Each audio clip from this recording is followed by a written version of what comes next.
میں مزہ آتا ہے، زباں پہ بار خدایا یا کس کا نام آیا کہ میرے نطق نے بوسے میری زباں کے لیے. یعنی ان الفاظ کو ادا کرتے ہوئے ایسے لگتا ہے جیسے منہ میں زبان کا مزہ آ رہا ہوتا ہے. پھر اس کے بعد فاتحہ ہے. سورہ فاتحہ کی بہت اہمیت ہے.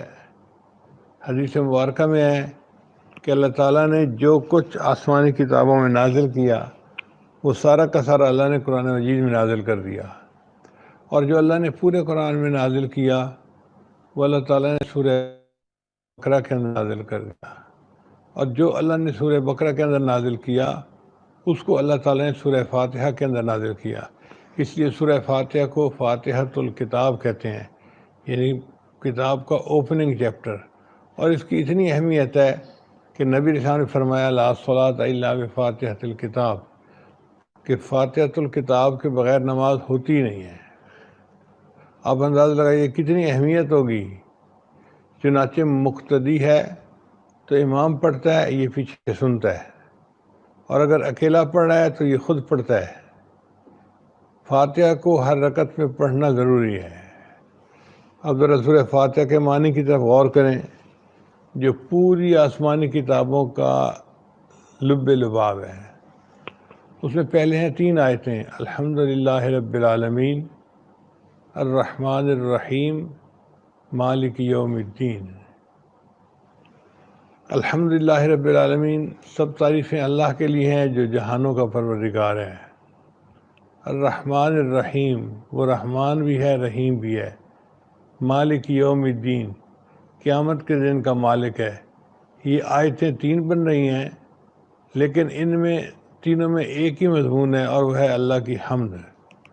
چنانچہ حدیث پاک اتنا بڑا گناہ ہے تو توحید ضروری ہے، اور توحید کے لیے یہ الفاظ لائے گئے ایاک نعبد، آپ ہی کی ہم عبادت کرتے ہیں، و ایاک نستعین، اور آپ ہی سے ہم مدد مانگتے ہیں.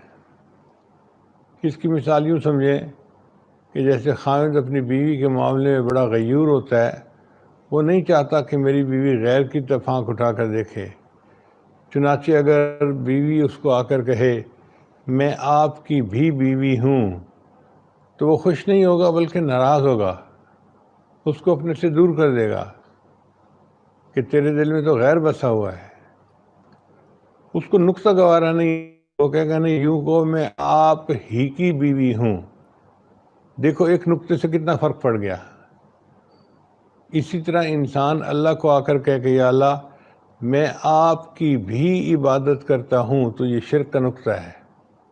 اللہ کہتے ہیں نہیں میرے بندے یوں کہو آپ ہی کی عبادت کرتا ہوں، وَإِيَّاكَ نَسْتَعِينُ، اور آپ ہی سے مدد مانگتا ہوں.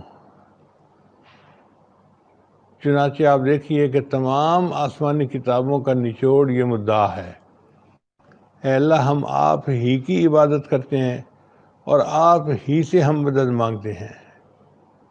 پھر جب مدعا بیان ہو گیا تو اس کے بعد دعا سکھائی شریعت نے. تو سورہ فاتحہ کے 3 حصے ہوئے. پہلی 3 آیتیں اللہ تعالیٰ کی حمد ہوئی، پھر ایک آیت میں مدعا بیان کیا گیا، اور پھر بعد کی 3 آیتوں میں دعا بیان کی گئی. دعا کیا ہے؟ اہدنا الصراط المستقیم، اے اللہ میں سیدھے راستے کی رہنمائی فرما دے. صراط الذین انعمت علیہم، ان لوگوں کا راستہ جن کے اوپر آپ نے انعام کیا، جو آپ کے انعام یافتہ بندے ہیں، ان کا راستہ میں دکھا دے. غیر المغضوب علیہم ولا الضالین، اور اے اللہ جن پر آپ کا غضب ہوا، یہ جو گمراہ ہو گئے، ان کے راستے سے ہمیں بچا دینا. تو یہ دعا مانگ کے فاتحہ کا اختتام ہوا.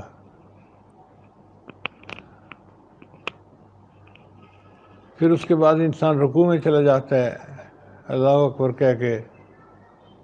رکوع میں نبی علیہ السلام نے تلاوت فرمائی سبحان ربی العظیم، اور پھر انسان سجدہ کرتا ہے تو سجدے میں نبی علیہ السلام نے تلاوت کی سبحان ربی الاعلیٰ. اصل میں نبی علیہ السلام کو اللہ نے حکم فرمایا تھا فسبح بسم ربک العظیم، تو نبی علیہ السلام پر لازم تھا کہ اس حکم کی تعمیل فرمائیں۔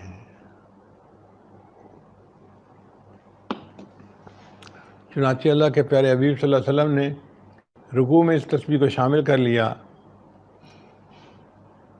سبحان ربی العظیم، سبحان ربی العظیم۔ اگر معنی کا خیال رکھتے ہوئے پڑھے نا تو اللہ تعالیٰ پہ پیار آتا ہے، اللہ آپ کتنے پاک ہیں، کتنے پیارے ہیں، آپ واقعی بہت بلند ہیں۔